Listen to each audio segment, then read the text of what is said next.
Sehingga karena itu dengan tegas kami nyatakan bahwa kami bertiga mengalami kriminalisasi. Assalamualaikum warahmatullahi wabarakatuh. Kawan-kawan semua, jurnalis, media, YouTuber sekalian, kami baru saja menjalani sidang, namanya sebenarnya pemeriksaan pendahuluan.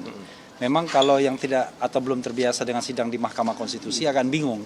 Tapi begitulah memang hukum acara Mahkamah Konstitusi mengaturnya. Jadi pada sidang pertama itu ada panel hakim biasanya terdiri dari 3 orang dan kita menyampaikan pokok-pokok permohonan, tidak seperti sidang di pengadilan kita bacakan semua, enggak. Dia hanya butuh pokok-pokok permohonan dan kemudian kita bacakan petitumnya, lalu hakim memang menasehati. Jadi nasihat hakim itu boleh diikuti, boleh tidak. Tetapi kalau kita tidak ikuti kan berarti kan kita mau berlawanan sama hakimnya, kan sayang sekali. Karena itu tentu kita akan pilih yang ketiga tadi yang disampaikan yang mulia Profesor Saldi Isra, yaitu kita akan perbaiki dan kita mendapatkan waktu 14 hari. Jadi 14 hari ya. Jadi di hari di MK itu ada hari kerja, ada hari yang hari benar. Jadi Sabtu, Minggu atau libur itu tetap dihitung. Jadi jatuh temponya itu sehari sebelum Dr. Tifa ulang tahun. Jadi begitu ya. Tahu? Hah? Loh, tahu persis karena sama dengan yang di rumah. Jadi tanggal 23 Februari pukul 12.00 waktu Indonesia bagian Barat. Tadi sangat luar biasa saya kira nasihatnya dan memberikan clue bagi kami untuk memperbaikinya. Jadi sebenarnya salah satu hal yang ingin kami perbaiki itu adalah kita sedikit saja sesungguhnya ya, yaitu bahwa pasal-pasal yang kita pengecualian itu tidak hanya untuk pejabat publik, tapi juga untuk mantan pejabat publik sepanjang urusannya adalah urusan publik. Nah itu yang barangkali tadi kurang terelaborasi sebenarnya. Jadi dalam keseluruhan pasal tersebut kita minta tafsirkan bahwa objek yang menjadi objek yang bisa dibuka ke umum berdasarkan Undang-Undang Keterbukaan Informasi Publik itu adalah dokumen publik yang pernah dipakai untuk jabatan publik walaupun yang bersangkutan sudah pensiun, maka itu subjek untuk penelitian publik yang tidak memerlukan izin sehingga tidak layak untuk dikriminalisasi. Nah, mungkin cara kami untuk menyampaikannya agak ribet memang. Karena kita akui ini hal yang agak akrobatik sesungguhnya. Karena yang paling gampang kan minta batal. Tapi kita ini minta tafsirkan. Sementara pasal-pasal yang dimohonkan itu sudah beberapa kali diuji. Terutama pasal 310, pasal 311. Tapi ada juga trikinya bagi kita. Ini taktik. Kenapa? Kalau Anda bikin permohonan sempurna di awal, tetap saja dinasihati sama dia. Tetap saja akan diubah ya kan. Karena itu ya nggak apa-apa, permohonan kita yang penting maksud kita sudah tersampaikan, aspirasi hakim konstitusi kita sudah ketahui, nah nanti kita perbaiki dalam 14 hari ke depan ya, dan mudah-mudahan sebelum ulang tahun Dr. Tifa kita sudah memperbaiki itu ya kan? Kembali lagi. Dan yang di rumah dan sama yang di rumah. Dan karena yang mau berulang tahun kita serahkan pada dia untuk ngomong. kalau digabungkan Dr. Tifa yang di rumah. Enggak, ke prinsipal kalau mau ngomong semua enggak apa-apa. Ya, nanti. Iya. Saya nitip. Baik, bismillahirrahmanirrahim. Salam judicial review yang kami bertiga ajukan bersama dengan penasihat hukum kami, kuasa hukum kami, Bala RRT, sudah berlangsung alhamdulillah dengan lancar dan ini juga sebuah pelajaran bagi kita semuanya ya. Jadi izin kepada 280 juta rakyat Indonesia bahwa kami bertiga ini mewakili Anda semua untuk belajar. Sekaligus juga menguji bersama-sama tentang pasal-pasal yang bisa dikenakan kepada siapapun, tidak hanya kepada kami bertiga tetapi juga kepada kita semua. Dalam hal ini kami memberanikan diri untuk mengatakan bahwa kami ini berjuang untuk seluruh rakyat Indonesia. Terkait bahwa kita ditanya tadi tentang legal standing kita, kami bertiga. Legal standing kita, hak hukum kita itu jelas ya, diatur di dalam Undang-Undang Dasar 1945, yaitu di pasal-pasal yang sudah disebutkan di dalam permohonan kami.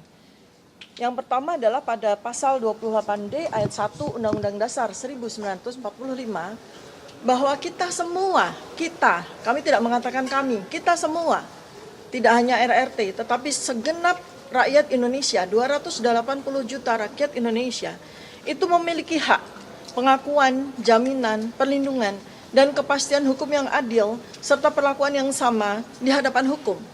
Nah, ini yang sudah jelas menjadi sebuah legal standing bagi kita. Tidak peduli kita ini siapa, semua adil, semua sama di mata hukum. Tidak peduli kita ini hanyalah rakyat biasa yang sedang mengerjakan tugas kami sebagai peneliti, maupun seorang mantan pejabat tinggi negara, mantan presiden, semuanya memiliki hak yang sama di mata hukum.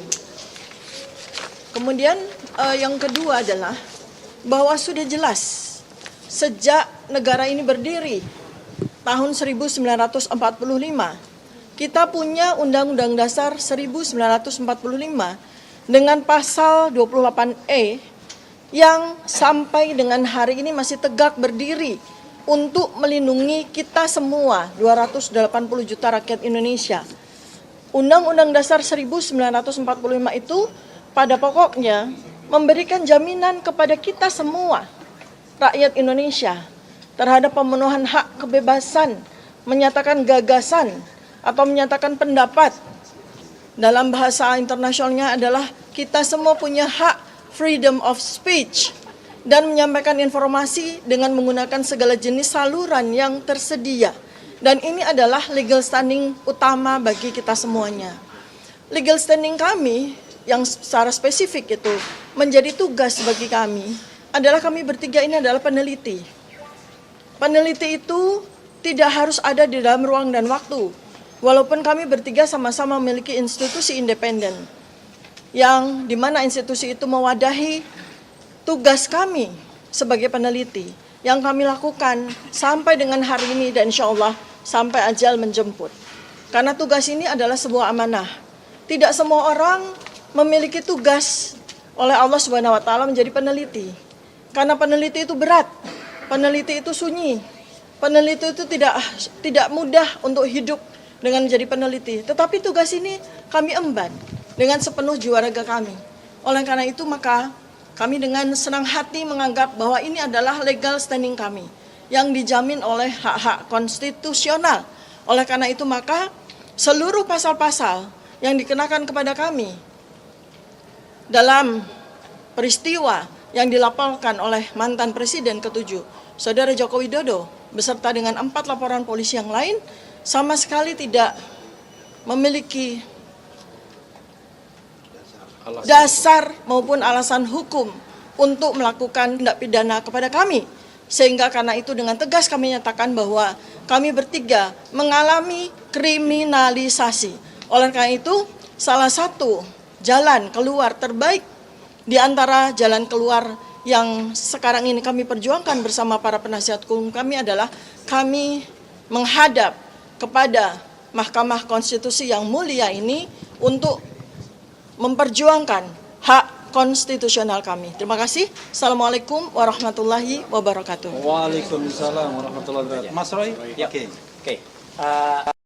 Tadi ada yang belum lihat ya. Jadi alhamdulillah perjalanan tadi sidang pertama berjalan dengan sangat baik ya, dan kami sangat saling belajar di dalam. Dan ada pertanyaan menarik dari Profesor Saldi Isra tadi, kenapa masih diajukan lagi pasal 310 dan 311 padahal dengan berlakunya pasal 433 dan 434 di KUHP yang baru itu sudah nggak berlaku. Kami ini masih disangkakan, masih dipidana dengan pasal 310 dan 311 dan itu masih ada debatable mau pakai pasal yang lama dan pasal yang baru. Jadi sekaligus 6 pasal yang kami uji di dalamnya tadi itu termasuk yaitu 310 dalam garis miring 433, 311 garis miring 434, kemudian pasal 27 dan 28 Undang-Undang ITE dan yang paling krusial adalah pasal 32 dan 35. Jadi tadi bagus sekali yang disampaikan, ada nanti beberapa perbaikan oleh para kuasa hukum kami di dalam petitumnya maupun harus dicari hubungan antara posita dan petitumnya, itu nanti juga ada beberapa yang kemudian nanti dikoreksi. Dan kami sangat-sangat melihat bahwa sidang ini tadi yang pertama itu luar biasa bagus ya, luar biasa baik, dan ini insya Allah seperti kata Dr. Tifa tadi, kami menggunakan kata kita ya, karena ini untuk kita semuanya. Insya Allah hasilnya apa yang dilakukan oleh para kuasa hukum kami itu akan berguna bagi masyarakat dan akan malu sekali lagi ya orang-orang, nah ya orang-orang yang kemudian masih menggunakan paradigma lama. Jadi kami mengatakan kepada kalian yang masih tidak malu dengan mempidanakan kami adalah malu, bro. Wah, gitu ya.